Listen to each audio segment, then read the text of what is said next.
for this recipe, you're going to need 2 mixing bowls, one for mixing the ingredients together and then one for letting the dough rise.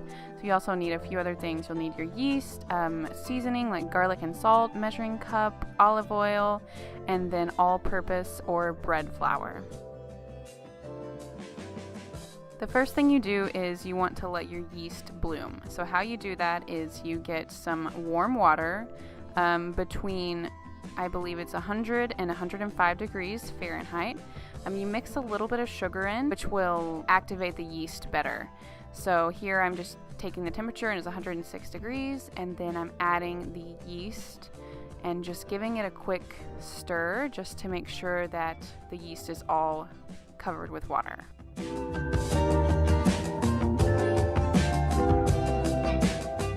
So you know your yeast will be active and alive when you see all the bubbles start happening. While the yeast is blooming, we'll get all of our dry ingredients together. I'm starting with 1 cup of flour, and I'm adding just a little bit of salt just to give it some seasoning, and some garlic, and I'm just eyeballing it. It's probably about a teaspoon of salt and a teaspoon of garlic, just giving it a quick whisk with a Struggle Whisk 2000 a fork.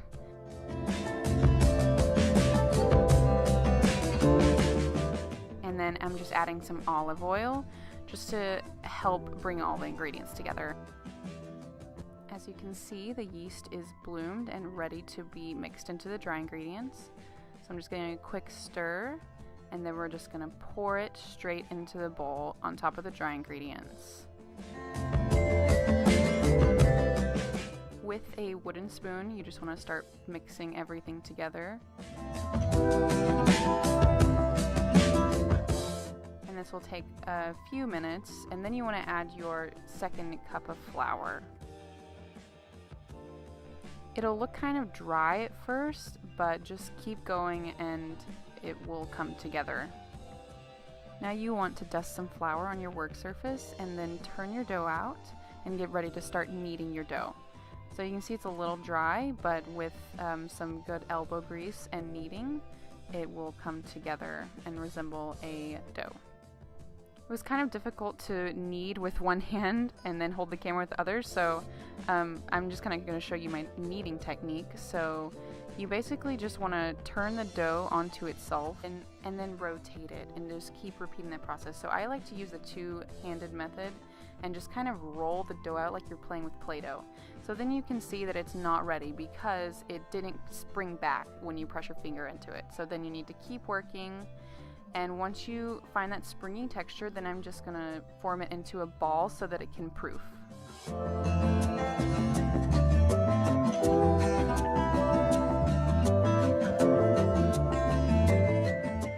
So I'm gonna grease a mixing bowl with just some olive oil, swirl it around and get the dough coated thoroughly, and then place it in and cover it with a cloth.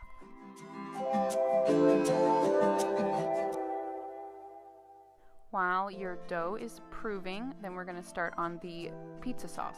It's really, really easy. It's literally just a can of tomato sauce, a can of tomato paste, and then all of your seasonings. So I use a lot of garlic, oregano.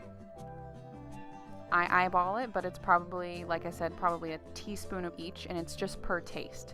I also like to add some Parmesan because it just gives it an extra layer of flavor, and then just a little bit of sugar just to cut the acidity of the tomatoes.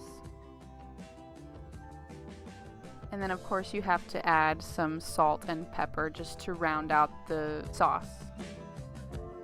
I like a little bit of kick to my pizza sauce, so I add just a sprinkle of paprika and then give it a stir, and it's all ready to go. It doesn't have to be cooked or anything. We're going to par bake the dough, so preheat your oven to 500 degrees Fahrenheit and then put your dough in after you've shaped it.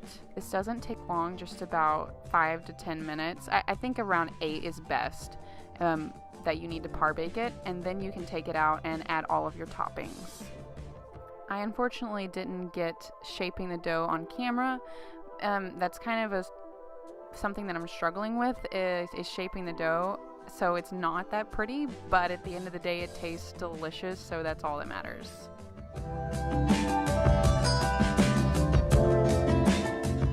I'm obviously doing your basic cheese with pepperoni, and my mom requested onions, so I added a few onions on her side. So I just added a little bit of Parmesan just to give it an extra layer of flavor, and then just this Italian style cheese blend that I found at the store. You want to douse it in cheese because cheese is obviously the thing that makes pizza the best, and then you just lay on your pepperoni and whatever other toppings you want to use.